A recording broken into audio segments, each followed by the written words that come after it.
BPL ফাইনালে তানজিদ তামিমের century, শিরোপা লড়াই চট্টগ্রামকে ১৭৫ রানে টার্গেট দিল রাজশাহী।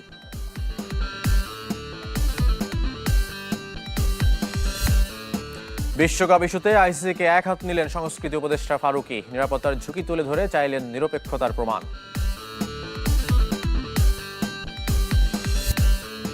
প্রীতি ম্যাচে হামজাদের প্রতিপক্ষ হওয়ার দৌড়ে এগিয়ে ভিয়েতনাম, নারী সাফ ফুটসালে শিরোপার খুব কাছে বাংলাদেশ।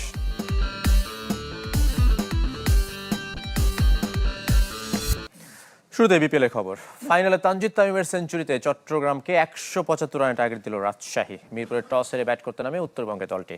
প্রথম শিরোপার লক্ষ্য নবাগত দু দলের। উদ্বোধনী জুটিতে ৮৩ রান যোগ করেন দুই ব্যাটার সাহিবজাদা ফারহান ও তানজিদ তামিম। ফারহান ১০০ স্ট্রাইক রেটে করেন ৩০ রান। তবে এক প্রান্তে অবিচল তানজিদ কেন উইলিয়ামসনের সাথে করেন ৪৭ রানের জুটি। কেন ২৪ রানের ফিরলেও ৬১ বলে সেঞ্চুরি পূর্ণ করেন তানজিদ তামিম। এবার প্রথম হলেও টানা ৩ আসরে সেঞ্চুরি পূর্ণ করলেন এই ওপেনার। এদিন এক পরিবর্তন নিয়ে নেমেছে রাজশাহী, অপরিবর্তিত একাদশ চট্টগ্রামের।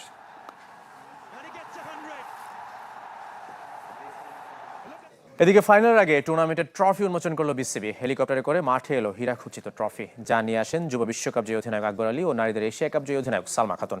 ট্রফি উন্মোচনের পর মঞ্চ মাতিয়েছেন জনপ্রিয় অভিনেত্রী তানজিন তিশা।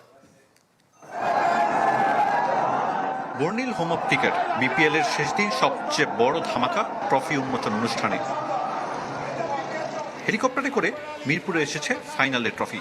অভিনব আয়োজন নজর কেড়েছে ক্রিকেট প্রেমীদের। যুব বিশ্বকাপ জয়ী অধিনায়ক আকবর আলী ও নারী এশিয়া কাপ জয়ী অধিনায়ক সালমা খাতুন ফাইনালের ট্রফি নিয়ে এসেছেন জনসম্মুখে। দুবাইয়ে সুনিপুণ ডিজাইনে বানানো হয়েছে ২৫ লাখ টাকার হীরাখচিত এই ট্রফি। তাই তো বাড়তি আকর্ষণ সব দিক থেকেই। ফাইনালের আগে দু অধিনায়ক করেছেন ফটো সেশন, তারপর রঙিন ফিতা উড়িয়ে বরণ করে নেওয়া হয়েছে। ট্রফি উন্মোচনের পর নৃত্যের ঝংকার উঠে শেরি বাংলায়। মঞ্চ মাতিয়েছেন তানজিন তিশা। বিপিএল এর ওপেনিং এ আমি যে অডিয়েন্স পাই সিলেটে, that was amazing. So after that আমার কাছে মনে হয়েছে যে সারা এত বছর যে কাজটা করেছি, আসলে কি অর্জন করেছি এখানে এসে আমি বুঝতে পেরেছি যে এত মানুষের ভালোবাসা, এতগুলো মানুষের ভালোবাসা, এরকম চিৎকার, এরকম এক্সাইটমেন্ট তো আসলে মিথ্যা হতে পারে না। সো আমার কাছে খুব ভালো লাগে। ইভেন আজকেও আমি অনেক সিক, আমার হাতে ফ্র্যাকচার প্লাস অনেক জ্বর ছিল, বাট আমি চাইনি কোনোভাবে আমি আসলে বিপিএল এর ফাইনালে এর বাইরে বাড়তি কোনো অনুষ্ঠান থাকছে না। ইনিংস বিরতি আর ম্যাচ শেষে আতশবাজি আর লেজার শোতে আলোকিত হবে মিরপুর শেরি বাংলা। আরিফুল ইসলাম, চ্যানেল 24, ঢাকা। বিশ্বকাপ ইস্যুতে এবার আইসিসিকে এক হাত নিলেন সরকারের আরেক উপদেষ্টা মুস্তাফা সরোয়ার ফারুকী। প্রশ্ন তুলেছেন সংস্থাটির নিরপেক্ষতা নিয়েও। যুক্তি দিয়ে তুলে ধরেছেন কেন ভারতের মাটিতে নিরাপদ নয় বাংলাদেশ দল ও বাংলাদেশিরা। আইপিএল থেকে মুস্তাফিজকে বাদ দিয়ে শুরুটা করেছিল ভারত। বিশ্বকাপ খেলতে ভারতে না যাওয়ার ঘোষণা দিয়ে যার রেশ টেনে নিয়েছে বাংলাদেশ। নেপথ্যে কি দুদেশের বর্তমান বৈরী ভূরাজনীতি, নাকি সত্যি জড়িয়ে দল আর সমর্থকদের নিরাপত্তা? ক্রীড়া উপদেষ্টার পর এবার নানা প্রশ্নের জবাব দিলেন সংস্কৃতি উপদেষ্টা মুস্তাফা সরোয়ার ফারুকী। সামাজিক যোগাযোগ মাধ্যমে তুলে ধরেছেন তার ব্যাখ্যা। বাংলাদেশি সন্দেহে মানুষকে পিটিয়ে মারার মতো অস্বস্তিকর খবর জানতে পারছি। গতকালও মঞ্জুর লস্কর নামের পশ্চিমবঙ্গের একজন মুসলিম ব্যক্তিকে পিটিয়ে হত্যা করা হয়েছে। টেলিগ্রাফ অফ ইন্ডিয়ার প্রতিবেদনে দেখলাম মুম্বাইয়ে বাংলাদেশ দলের খেলার ব্যাপারে হুমকি দিয়েছেন শিবসেনা নেতা আদিত্য ঠাকরে, যেখানে আইসিসি বাংলাদেশ দলকে খেলাতে চায়।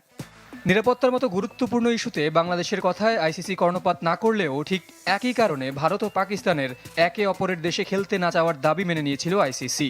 তাই সংস্থাটির নিরপেক্ষতা নিয়েও প্রশ্ন তুলেছেন ফারুকী। যখন পাকিস্তানে ভারত খেলতে চাইল না, আইসিসি মেনে নিল। যখন ভারতে পাকিস্তান খেলতে চাইল না, আইসিসি মেনে নিল।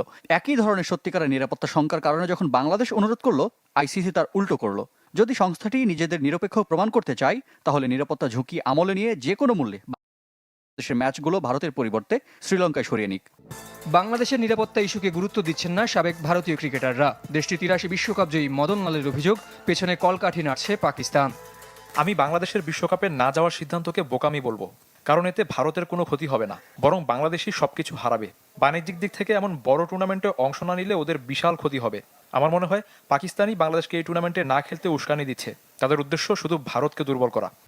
এর আগে বাংলাদেশকে সমর্থন জানিয়ে পাকিস্তানকেও বিশ্বকাপ বয়কটের পরামর্শ দিয়েছেন দেশটির সাবেক ক্রিকেটার রশিদ লতিফ।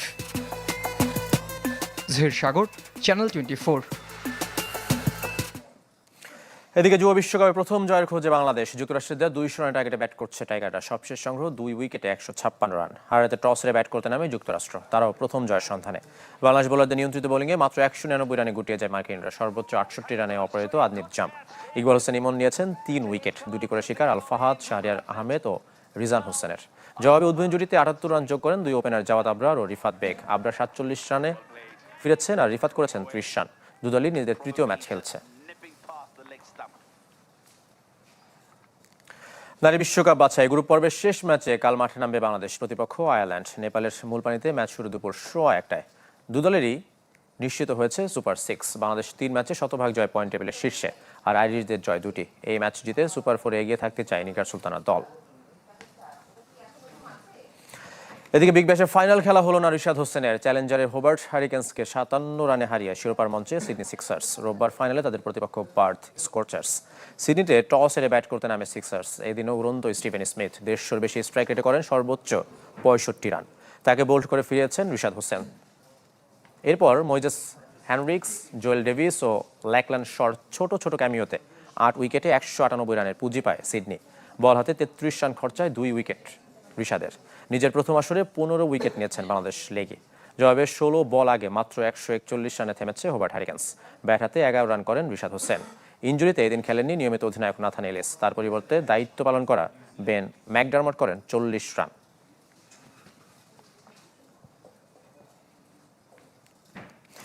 এবার ফুটবলের খবর। কম্বোডিয়া পূর্ব তিমুরকে ছাপিয়ে মার্চে প্রীতি ম্যাচে হামজা জামালদের প্রতিপক্ষ হওয়ার দৌড়ে এগিয়ে ভিয়েতনাম। সেক্ষেত্রে অ্যাওয়ে ম্যাচ খেলতে হবে বাংলাদেশকে।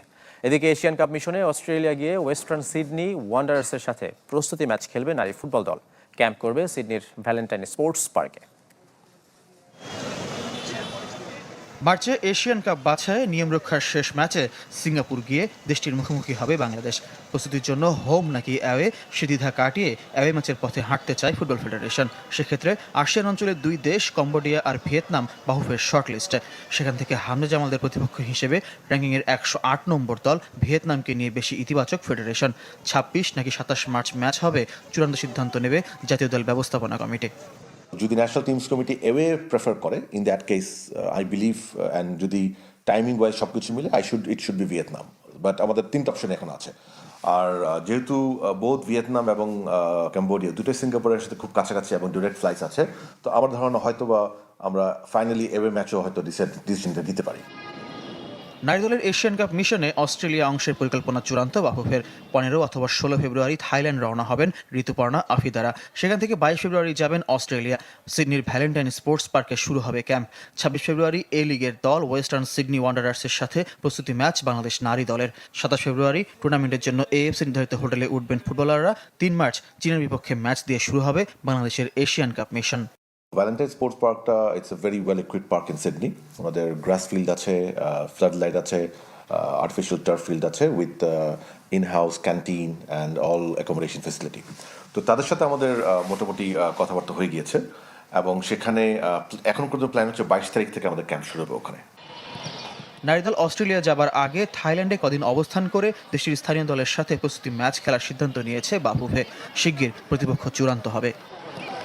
ফয়জুল ইসলাম, চ্যানেল 24, ঢাকা।